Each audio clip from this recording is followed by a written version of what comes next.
Assalamualaikum warahmatullahi wabarakatuh. Alhamdulillahi rabbil alamin. Assalatu wassalamu ala ashrafil anbiya'i wal mursalin Sayyidina wa maulana Muhammadin wa ala alihi wa ashabihi wa man tabi'ahum bi ihsanin ila yaumiddin. Amma ba'du fa ya ayyuhal muslimun rahimakumullah. Allahumma 'allimna ma yanfa'una wanfa'na bima 'allamtana. Subhanaka la 'ilma lana illa ma 'allamtana innaka antal 'alimul hakim. Alhamdulillahi rabbil alamin. Segala puji bagi Allah, Tuhan segala alam. Pada pagi hari ini dalam keadaan sehat walafiat, kita masih diberi kesempatan oleh Allah SWT untuk melakukan atau menjalani kehidupan kita, dan dalam keadaan yang penuh nikmat dan rahmat kasih sayang dari Allah Subhanahu wa taala.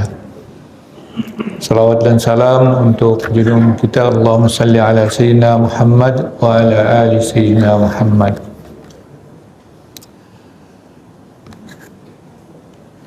Sebagaimana tadi diumumkan bahwa mulai pada Sabtu pagi ini kita akan membaca kitab Kifayatul Awam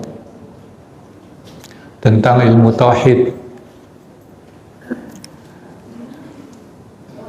Kifayatul Awam ini berisi aqidatul khamsin, aqidah 50. Aqidah 50 itu terdiri dari mengenal Allah melalui sifat 20 yang wajib bagi zat Allah Subhanahu wa taala, dan 20 sifat yang mustahil, dan 1 sifat yang jaiz atau mungkin bagi hak Allah SWT, sehingga dia menjadi 41. Kemudian ditambah dengan 4 sifat yang wajib bagi Rasul, 4 sifat yang mustahil bagi Rasul, dan 1 sifat yang jaiz atau mungkin bagi Rasul, sehingga menjadi 50. Nah, kenapa? Nah, sebelum kita membaca kitab ini, saya ingin memberikan pengantar dulu, supaya tidak ada kesalahpahaman di antara kita, dan kita berharap saya juga belajar, kita sama-sama belajar, dan tidak berhenti-hentinya kita belajar. Yang kedua, mengingat masalah-masalah yang terjadi di dalam agama kita, supaya kita tahu atau memiliki wawasan untuk menilai sesuatu perkara, sehingga kita tidak cepat-cepat mengklaim atau memutuskan suatu perkara tanpa ilmu. Oleh sebab itu, kita mengingatkan, sama-sama mengingatkan diri kita masing-masing terhadap hal-hal yang mungkin mengganggu pikiran kita, bahkan mengganggu agama kita.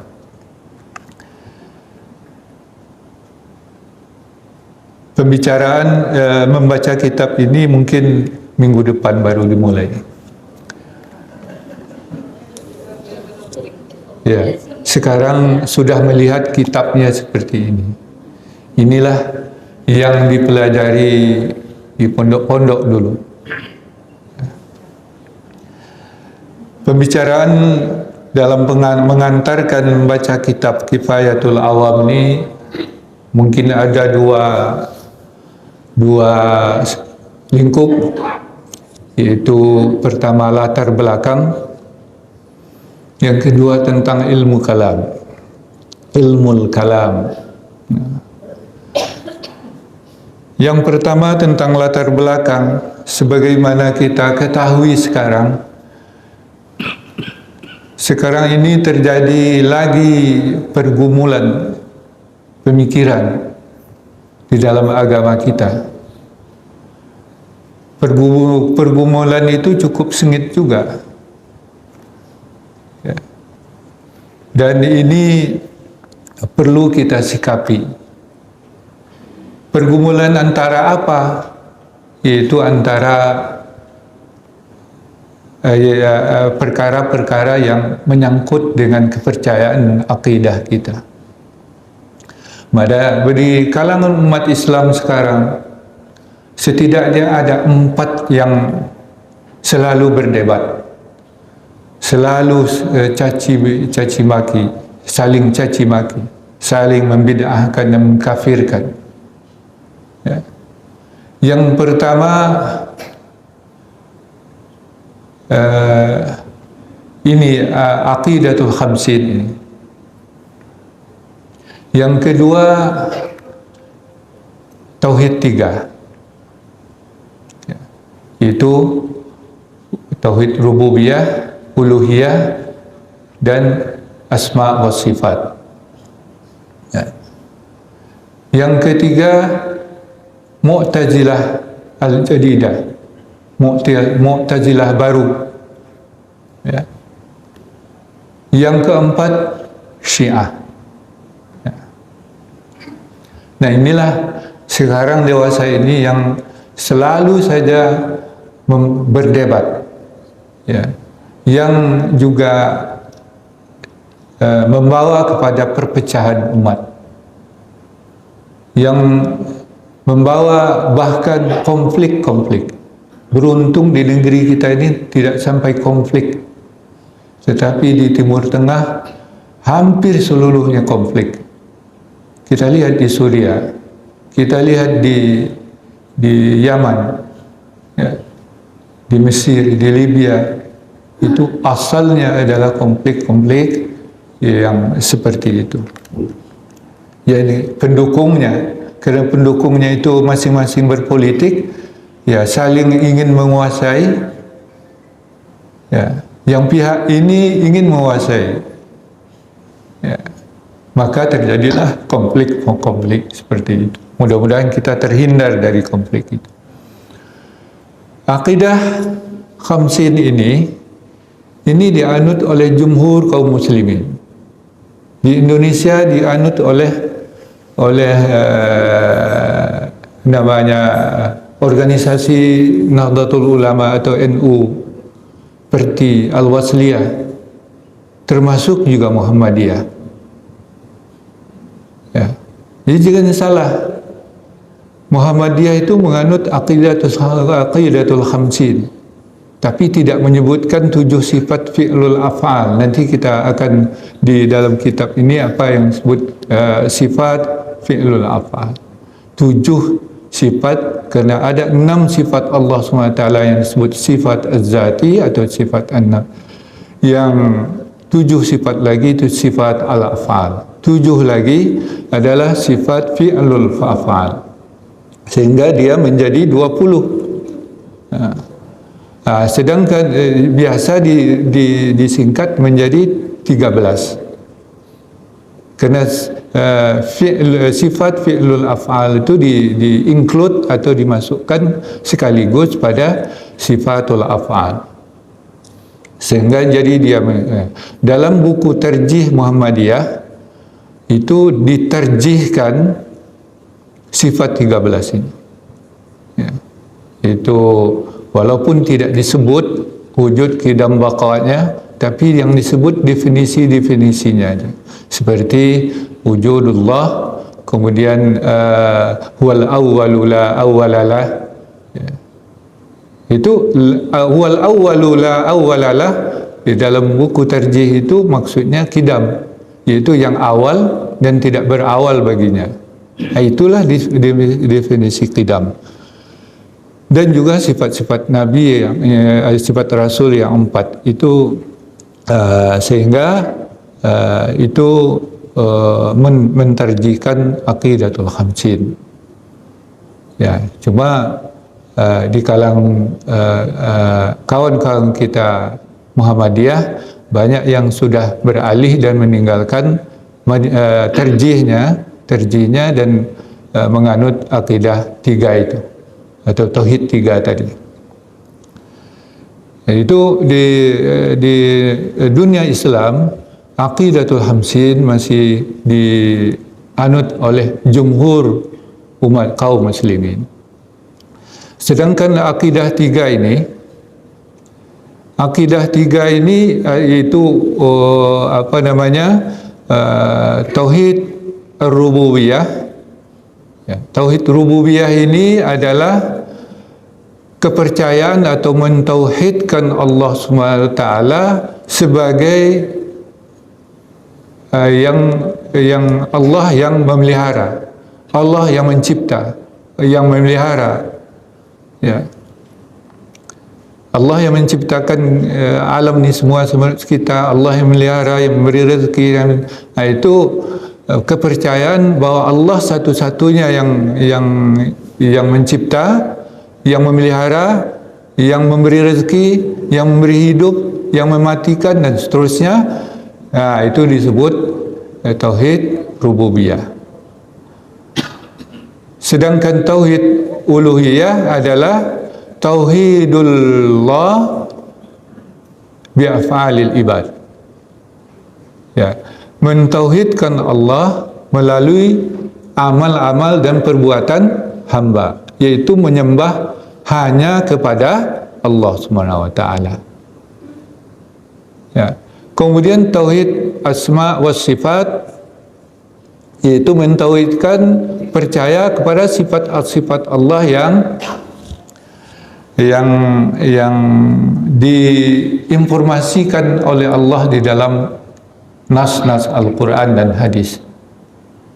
Ya, sampai di sini tidak ada masalah. Tetapi masalah muncul karena diperlebar. Tauhid rububiyah karena kepercayaan kepada Allah sebagai pencipta, pemelihara, pemberi rezeki, yang menghidupkan dan yang mematikan dan seterusnya, itu disamakan dengan akidah kaum musyrik. Sehingga dengan tauhid rububiyah ini, dari aspek rububiyahnya kaum musyrik itu sebetulnya beriman. Nah, ini yang menjadi masalah. Padahal di dalam Al-Quran, seperti juga sebahagian sudah kita baca, banyak sekali bahwa kepercayaan kaum musyrik terhadap Allah itu tidak sama dengan apa yang diajarkan oleh Rasulullah SAW. Beda Allah yang dipercaya oleh kaum musyrik itu. Memang mereka percaya kepada Allah sebagai yang mencipta, yang memberi rezeki, tapi terbatas. Ya, hanya sekadar menurunkan hujan, lalu menyuburkan tanah dan menumbuhkan tumbuh-tumbuhan. Sekadar itu aja. Ya. Diberi Allah yang mereka percaya itu disebutkan oleh Allah, oleh Al-Quran, yaitu Allah yang beranak. Tidak sama dengan Allah yang diajarkan oleh Al-Quran melalui Rasulullah. Qul huwallahu ahad, Allahus samad, lam yalid. Dia tidak beranak. Padahal kaum musyrik mengajarkan percaya bahwa Allah itu beranak. Di dalam surat An-Najm dicatatkan, afara'aitumul lata wal uzza wal manata tsalisatal ukhra alakumuz zakaru wa lahul unsa. Apakah kamu mengklaim bahwa anak laki-laki itu hanya untuk kamu, padahal Tuhan memiliki anak perempuan? Dalam surat Al-Qalam juga disebutkan amlahul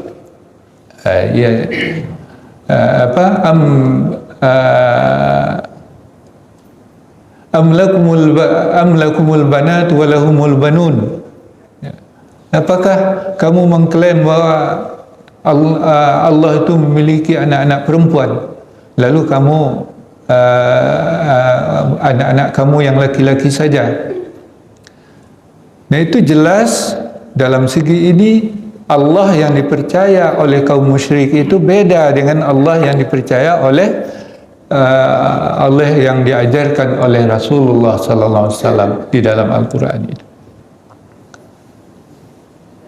Kemudian Allah yang dipercaya oleh kaum musyrik itu tidak tahu banyak tentang apa yang kita lakukan ini.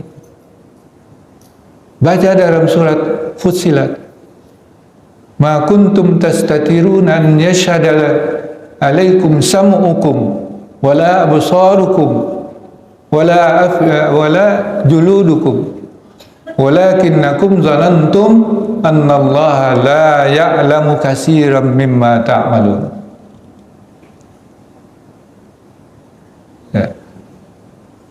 Tetapi kamu menyangka bahwa Allah itu tidak tahu banyak tentang apa yang kamu kerjakan.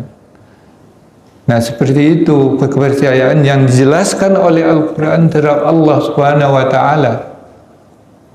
Ya, sehingga tidak bisa disamakan rububiyahnya kaum musyrik itu dengan rububiyahnya yang diajarkan oleh Al-Quran. Beda sekali. Ya.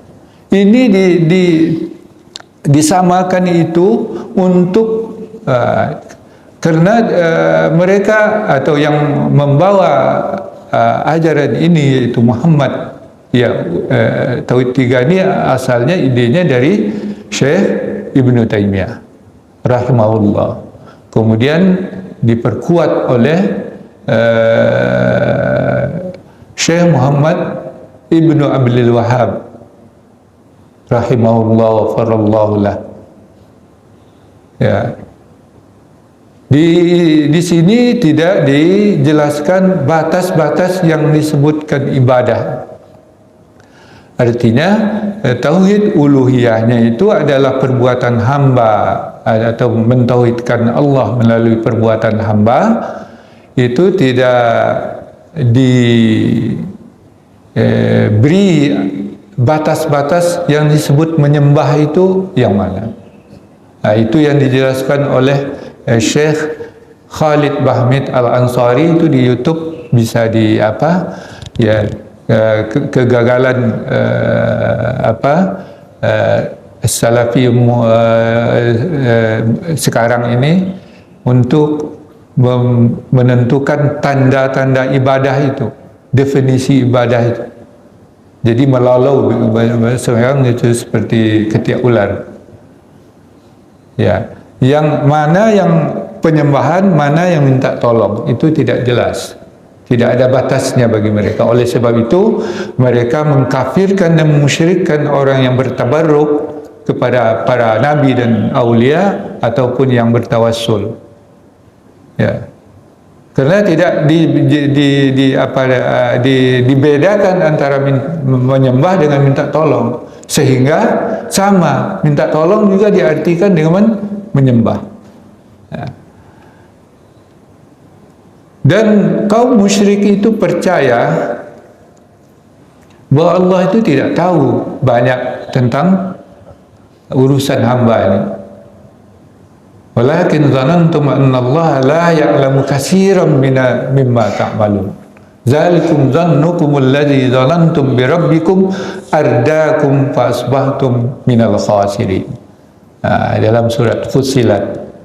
Ini bukan kata saya, itu kata dalil-dalil bahwa kepercayaan kaum musyrik terhadap Allah itu tidak sama dengan kepercayaan yang diajarkan oleh Al-Quran. Jadi tidak bisa dikatakan mereka itu ahlut tauhid, meskipun dari segi rububiyah. Dan inilah yang diajarkan oleh Syekh Muhammad bin Abdul Wahhab yang kemudian disebut kaum Wahabi. Ya.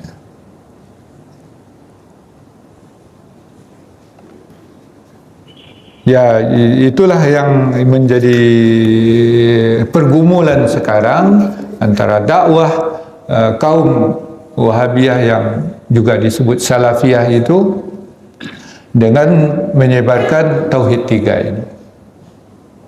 Dan saya sudah membuat survei kecil-kecilan banyak sekolah yang mengajarkan ini, ya tauhid 3 ini. Ya, jadi berarti kalau kita makan obat untuk menyembuhkan penyakit dan minta tolong ke dokter, syirik juga. Karena minta tolong itu syirik. Minta tolong kepada para aulia, bertawasul, tabarruk, meminta berkah kepada para aulia, pada para nabi, itu dikatakan syirik. Berarti minta tolong juga kepada dokter atau kepada tabib untuk menyembuhkan penyakit kita juga syirik. Karena Allah SWT mengatakan huwa allazi wa iza maridtu fahuwa yashfin, kata Nabi Ibrahim, apabila aku sakit dialah yang menyembuhkan aku. Kenapa minta tolong kepada yang lain? Nah, Allah yang menyembuhkan. Tidak usah pakai dokter, minta aja kepada Allah SWT supaya disembuhkan. Nah, kan itu karena batas-batas tentang definisi ibadah di sini tidak jelas, sehingga melebarlah dia kemana-mana. Nah, itu yang sedangkan tauhid asma wa sifat bagi mereka yang menganutnya itu mempercayai sepenuhnya apa yang diberitakan oleh Allah, yang dikhabarkan oleh Allah dengan berita khabariyah sebagaimana adanya. Ya. Tidak boleh ditafsirkan, tidak boleh apalagi ditakwilkan. Kalau kata Allah Ta'ala, Allah itu bertangan, ya bertangan seperti tangan ini. Kalau kata Allah, Allah itu berwajah, ya berwajah seperti wajah kita ini. Ya. Nah, bagi para ulama ahlu sunnah wal jamaah Asy'ariyah ada dua sikap menyikapi sifat asma wal sifat ini. Pertama, tafwid namanya, yaitu menyerahkan maknanya kepada Allah Subhanahu wa Ta'ala. Kita tidak tahu, dan ini yang diambil oleh di dalam tarjih Muhammadiyah. Di dalam tanbihnya bahwa tidak boleh mendiskusikan ini. Apakah Allah berwajah, bertangan, itu tidak dalam ilmu kita. Serahkan aja maknanya kepada Allah Subhanahu wa Ta'ala.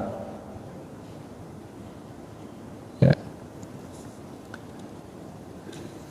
Karena tidak terjangkau oleh pikiran kita. Allah memberitakan itu tentu sesuai dengan dirinya. Ya seperti apa, tidak usah ditanya. Tafakkaru fi khalqillah wala tafakkaru fi zatillah. Ya, dalam hal ini. Kemudian, ya,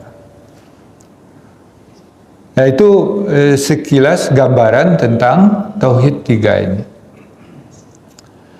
Kemudian yang aliran yang ketiga adalah Mu'tazilah, yang tampil sekarang ini sebagai kaum liberal. Siapa itu nenek moyangnya? Yaitu Syekh Muhammad Abduh. Syekh Muhammad Abduh di Mesir. Dia belajar dia sudah hafal Al-Quran dari kecil, tapi dia belajar filsafat juga. Ya, ketika dia menentang penjajahan Perancis, dia dibuang ke Lebanon. Ya, dan kemudian dia pergi ke Paris.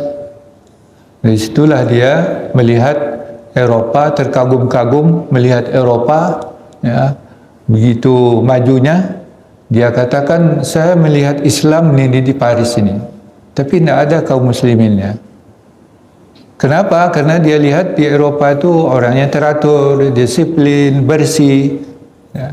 Tapi enggak juga seperti itu, karena dia mungkin kawasan elit-elitnya yang dia lihat tentu ya. Nah, kami pernah ke Paris itu, nginep di hotel kelas melati, ya.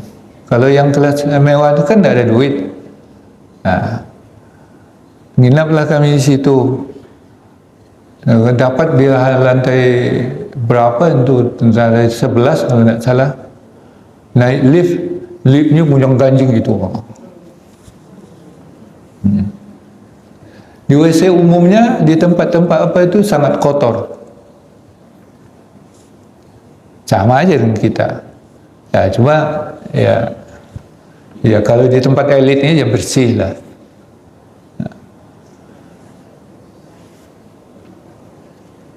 Dia katakan dia melihat Islam itu di Paris, tapi tidak ada kaum musliminnya. Ya. Ketika dia lihat kaum muslimin banyak di Kairo, di Mesir, tapi tidak ada Islamnya. Nah, itulah kira-kira ucapan Abduh yang terkenal.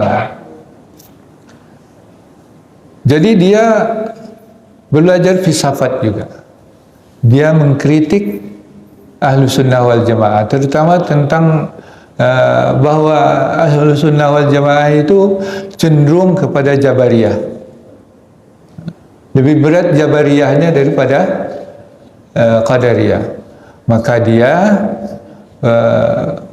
mengkritik supaya sikap Jabariyah Aswaja itu, Ahlus Sunnah wal Jamaah itu wajib ditinggalkan supaya umat Islam ini maju. Yaitu inti pokok lalu dia menyusun kitab namanya Risalatut Tauhid, yang itu lebih cenderung kepada Mu'tazilah. Nah, pengaruh dari Muhammad Abduh ini ada dua. Karena ada dua aliran muridnya. Pertama, aliran Muhammad Rashid Ridha. Setelah Muhammad Abduh meninggal, Muhammad Rashid Ridha ini banting setir. Ya, dia meninggalkan gurunya dan banyak mempelajari akidah Ibnu Taimiyah. Sehingga dia berpaling, meninggalkan gurunya, ya, dan mengikut manhajnya Syekh Ibnu Taimiyah.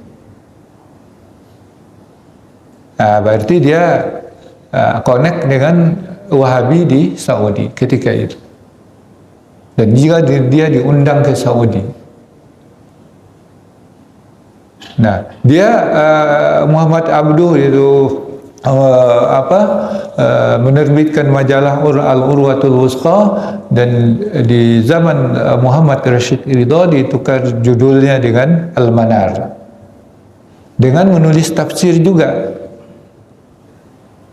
Nah, metode Muhammad Abduh ini adalah kembali kepada Al-Quran dan Sunnah, meninggalkan mazhab,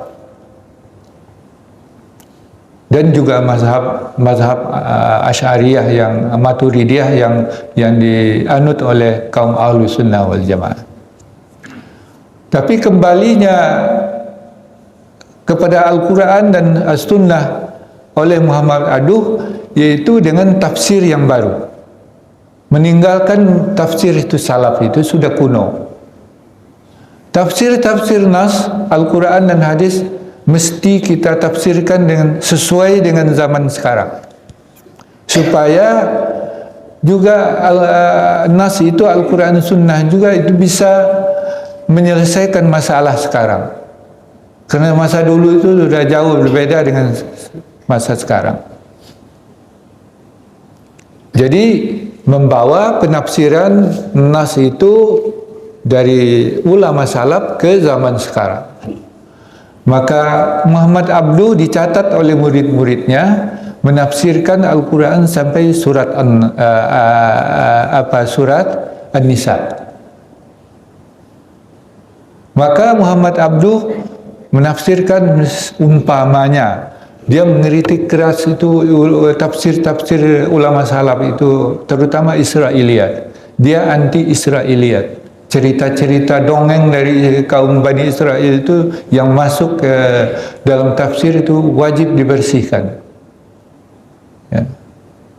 Itu Muhammad Abduh. Sehingga kalau kita baca tafsir Alkitab Al-Quran Al-Hakim itu yang disebut juga tafsir Al-Manar, jilid pertama, itu penuh dengan tafsir-tafsir baru yang tidak dikenal di zaman ulama salaf. Umpamanya menafsirkan kisah Adam itu dengan tafsir teori evolusi Lamarck atau Darwin. Kan tidak pernah kita dengar itu. Bagi siapa yang pernah membaca tafsir Al-Manar, tahu dia bahwa Adam bahwa wa iz qala rabbuka lil malaikati inni ja'ilun fil ardi khalifah. Yang dimaksud malaikah di situ itu dia katakan bahwa kisah Adam seperti yang dikisahkan oleh orang-orang salaf itu Israiliyat. Jadi Adam diciptakan dari tanah, dibuat patungnya di dekat surga, kemudian setelah jadi ditiupkan roh kepadanya, maka jadilah Adam. Itu Israiliyat katanya. Abduh menawarkan penafsiran bahwa kisah Adam itu pada hakikatnya adalah simbol atau simbol lambang dari perkembangan evolusi manusia. Seperti juga evolusi anak dalam pertumbuhan anak. Mulai dari janin, lahir sebagai bayi, menjadi anak-anak, menjadi remaja, menjadi dewasa, kemudian menjadi tua.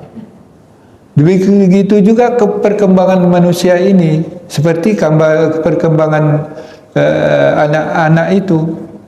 Perkembangan manusia ini dulu dimulai dari manusia primitif, jadi Adam disuruh di bertempat tinggal di surga itu adalah simbol manusia primitif yang belum kenal baik dan buruk, seperti bebas saja di alam ini, mau makan tinggal ambil di alam, seperti di dalam surga. Manusia primitif itu yang digambarkan oleh Darwin seperti monyet itu. Kemudian dalam ribuan tahun, dalam ratusan ribu tahun berkembang semakin sempurna sampailah dia menjadi kita seperti sekarang ini. Nah, itu disimbolkan dengan Adam diusir dari surga. Artinya manusia yang sudah dewasa, yang bisa berusaha. Kalau mau makan ditanam, kalau mau lauk diternak. Nah, itulah manusia di bumi. Sedangkan malaikat yang disebut wa iz qala rabbuka lil malaikah bukan malaikat seperti dipahami oleh kita sekarang. Malaikah itu dari malak. Dia bukan malaikat seperti yang digambarkan oleh ulama salaf. Yang kita percaya itu ada Jibril, Mikail, Israel, Raqib, Atid dan seterusnya. Yang malaikat yang 10. Bukan itu. Bukan Jibril itu, bukan para malaikat itu, tapi dari malak. Malak itu artinya ruhul haya. Jadi Allah menyapa ruhul haya atau roh kehidupan di bumi ini sebagai simbol kesiapan bumi ini untuk dikembangkan makhluk-makhluk di permukaannya. Ya. Kemudian iblis itu adalah simbol kekuatan yang tidak bisa dilawan oleh manusia di bumi ini nanti. Kan beda sekali tafsirnya itu. Itu yang disebut tafsir liberal, yang sekarang diwakili oleh orang-orang liberal. Nah, itulah engkongnya itu. Ya. Jadi yang yang mengikut jalur Muhammad Rashid Ridho kembali kepada Salafi Wahabi. Bertolak belakang yang liberal, murid-muridnya seperti Toha Hussein, Qasim Amin itu liberal.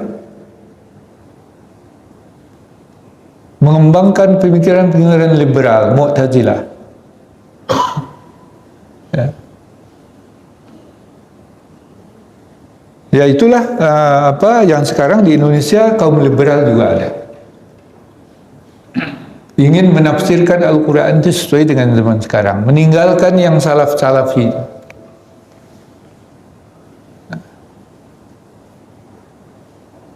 Nah, itu yang ketiga. Yang keempat, Syiah. Ini yang besarnya aja nih. Ya, kalau yang aliran-aliran kepercayaan itu banyak sekali di Indonesia ini. Di Jawa itu ratusan banyaknya aliran-aliran.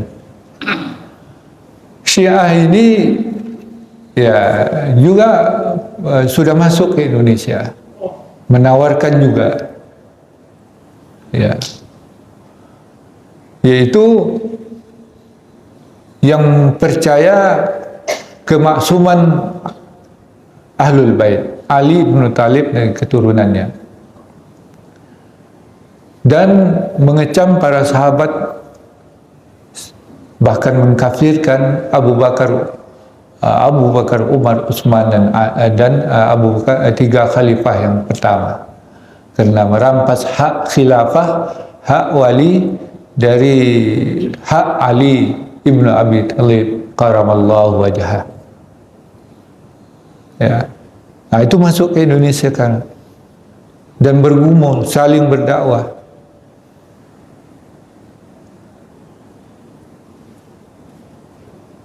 Asal usulnya pergumulan ini tidak terjadi sekarang aja, sudah terjadi sejak awal-awal. Sejak terjadinya perang Siffin, sejak kematian Utsman bin Affan, itu sudah terjadi friksi-friksi yang nanti membentuk kepercayaan. Setelah terjadi perang Siffin dan Muawiyah dimenangkan oleh Amr bin As dengan licik, ya, maka sebahagian pendukung Ali atau yang disebut Syiah Ali, itu tentara-tentara pasukan yang pro Ali, itu menentang keputusan tahkim ini. Kan terjadi perang Siffin antara Ali dengan Muawiyah. Ya, sebabnya panjang ceritanya, satu semester kuliah. Ya. Tentara Ali sudah menang, tentara Muawiyah sudah terdesak, tapi dengan licik Amr bin As mengangkat bendera putih, mengangkat Al-Quran untuk bertahkim. Mari kita berhukum kepada Al-Quran. Sebagian pasukan Ali tidak setuju, sebagiannya setuju. Maka mekanismenya masing-masing mengutus satu orang wakil untuk meletakkan jabatan masing-masing. Kemudian baru kita pilih khalifah itu. Ya. Maka diutuslah oleh Ali ibnu Abi Thalib Musa al-Asy'ari, itu seorang sahabat Rasulullah SAW terkemuka, dan Muawiyah mengangkat wakilnya Amr bin As. Setelah dipersilakan Ali bin Abi Thalib dan Musa diwakili oleh Musa al-Asy'ari, Abu Musa al-Asy'ari, beliau itu sahabat yang jujur, ya, tidak banyak nak neko-neko lah, dengan lugu menyatakan meniktizal atau menurunkan Khalifah Ali bin Thalib dari jabatannya. Berharap juga Amr bin As melakukan yang sama, bahwa karena Muawiyah sudah mengangkat sepihak sebagai khalifah juga. Itu dengan menyatakan Muawiyah tidak menjabat sesuatu apapun, dan sekarang kosong. Itu diharapkan oleh Musa al-Asy'ari. Tapi apa yang terjadi setelah Amr bin As berpidato? Sekarang Ali ibnu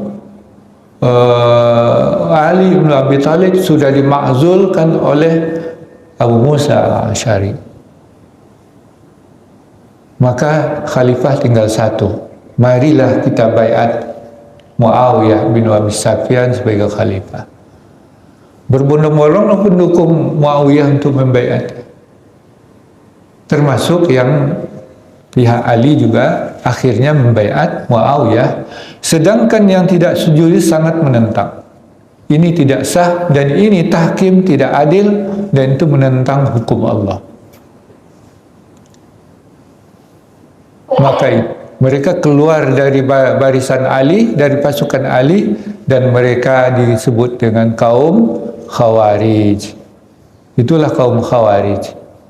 Kaum Khawarij ini mengajarkan la hukma illallah, tidak ada hukum kepada Allah. Siapa yang tidak berhukum kepada Allah, kepada syariat Allah, kafir.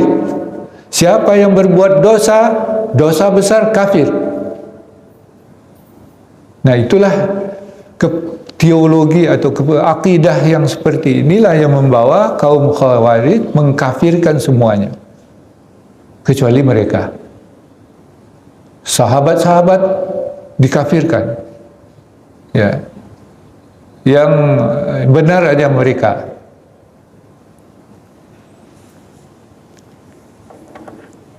Nah,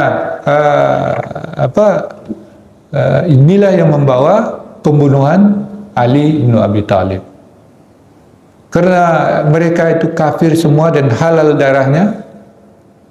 Ali kafir karena menerima tahkim. Muawiyah kafir karena mencelat, ya, tidak jujur dengan Muawiyah. Dan pokok masalah umat Islam sekarang di tiga tokoh ini, yaitu Ali bin Abi Talib, Amr bin As, dan Muawiyah bin Sufyan yang harus dibunuh. Maka ditunjuklah siapa yang mengeksekusi pembunuhan ini.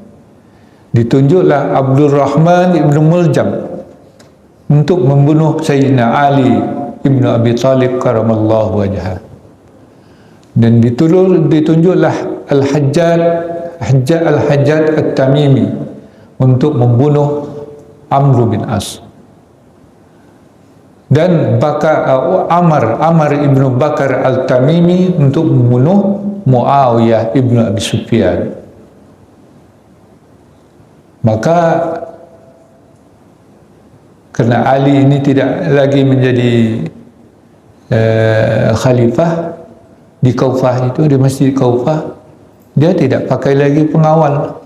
Sedangkan Amr bin As dan Umar ibn Khattab, Muawiyah ibn Abi Sufyan ini tetap waspada dia, kerana dia belum merasa aman. Maka berhasillah Ali bin Abi Talib dibunuh oleh Ibnu Muljam dengan tombak yang beracun dari belakang ketika sholat subuh. Ya. Nah, inilah akidah Khawarij itu. Nah, untuk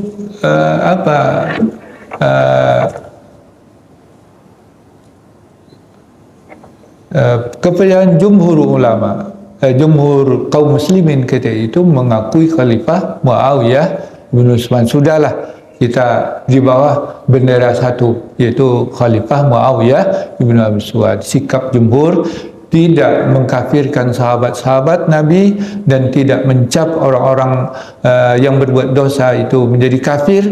Ya, mereka itu adalah orang fasik yang perlu taubat.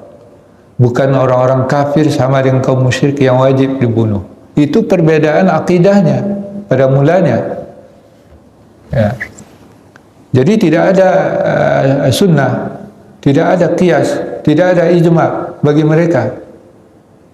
Hukum hanya Allah. Itu kaum Khawarij. Maka untuk mengcounter itu muncul pula seorang tokoh namanya Jaham ibnu Safwan ad-Dimashqi, yang kemudian disebut Al-Jahmiyah alirannya, yaitu mengcounter kaum Khawarij ini. Kita tidak perlu berhukum kepada hukum Allah, tangguhkan aja, irja, maka disebut dia kaum Murji'ah. Ya. Iman itu hanya pengakuan dalam hati aja, tidak perlu diucapkan dengan lisan. Kenapa? Tidak perlu diucapkan dengan lisan atau diamalkan dengan anggota.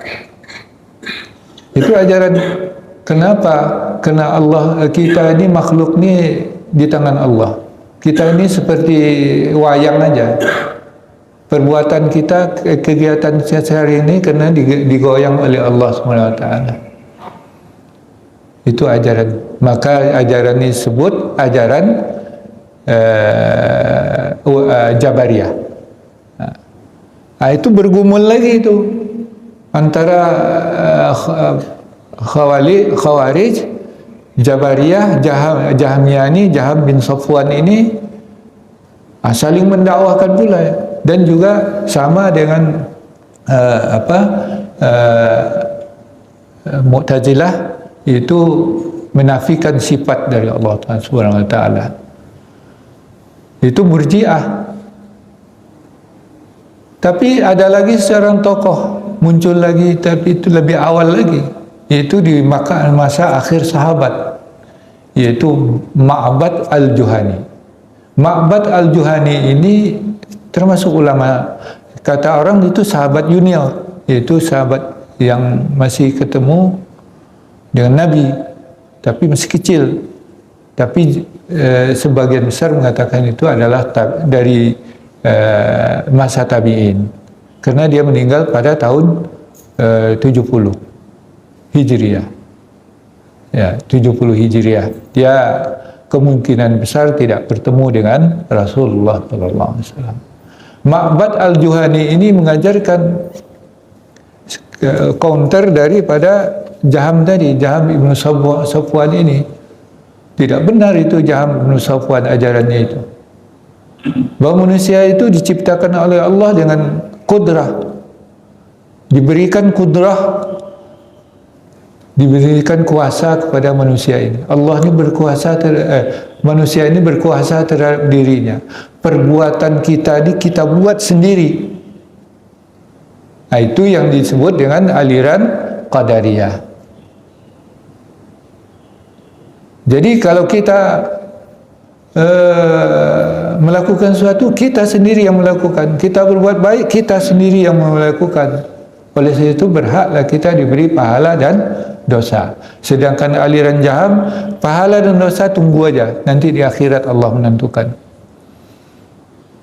Ya. Jadi karena manusia ini kuasa terhadap dirinya, dia memilih baik, maka dia akan diberi pahala. Kalau dia memilih buruk, maka dia diberi dosa. Itulah keadilan Allah SWT. Dan ini ajaran ini juga berkembang. Bergumul lagi itu antara kepercayaan yang ulama jumhur ulama salaf dengan aliran Khawarij, aliran Jahmiyah yaitu Jabariyah, dan aliran Qadariyah yang diperkenal atau yang disebarkan oleh Ma'bad al-Juhani. Setelah itu muncul lagi Wasil ibnu Atha yang memperkenalkan ajarannya. Dia berguru kepada Hasan al-Basri, karena Hasan al-Basri mengajarkan ya sesuai dengan Al-Quran dan Sunnah. Dia keluar dari majlis gurunya, i'tizal. Maka Wasil bin Atha ini disebut Mu'tazil, alirannya disebut Mu'tazilah. Mu'tazilah ini beda lagi. Dia menganut Qadariyah yang diajarkan oleh Ma'bad al-Juhani. Kita ini berkuasa terhadap diri kita. Ya. Dan Allah tidak punya sifat. Kalau Allah Al-Quran mengatakan Allah basirun sami'un khabirun alimun, itu dengan zatnya sendiri. Allah melihat dengan zatnya sendiri. Allah mendengar dengan zatnya sendiri. Tidak ada sifat bagi Allah SWT. Dan apa ajaran pokok yang membedakan dengan ahlu sunnah wal jamaah, yang pengikut sunnah, bahwa Wasil bin Atha mengatakan aslus syariah huwal aqlu. Asal daripada syariat itu adalah akal. Jadi bukan Al-Quran dan Sunnah itu nomor 2, nomor 3. Yang asal, yang prinsip dalam syariat itu ada akal. Nah, kan beda. Tidak perlu Al-Quran dan Sunnah. Untuk mengenal Allah tidak perlu Al-Quran, tidak perlu Nabi. Akal manusia itu bisa mencapai dan mengenal Allah dengan sendirinya. Untuk mengenal baik dan buruk tidak perlu Al-Quran, tidak perlu Sunnah. Sekarang akal yang diberikan oleh Allah SWT itu bisa menentukan baik dan buruk. Kalau membunuh, mencuri, zina itu buruk, itu akal yang menentukan. Bukan karena dilarang oleh syariat. Jadi oleh sebab itu kata orang Mu'tazilah itu asal syariah itu wal aql. Nah, muncullah itu kalamul Mu'tazilah menyebarkan ajarannya dengan kalam. Apa yang itu, yang masalah yang kedua, ilmul kalam. Tapi hari sudah siang. Terus apa tidak? Atau minggu besok? Hah?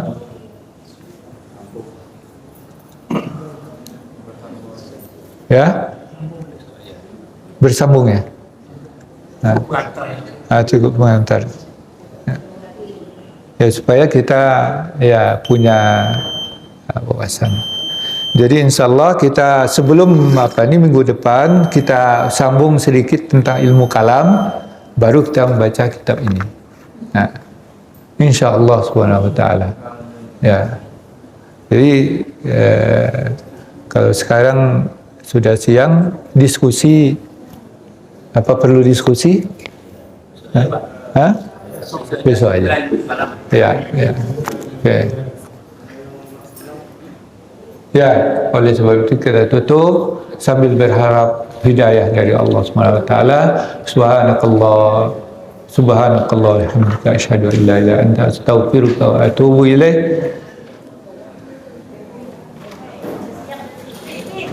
Wassalamualaikum warahmatullahi wabarakatuh.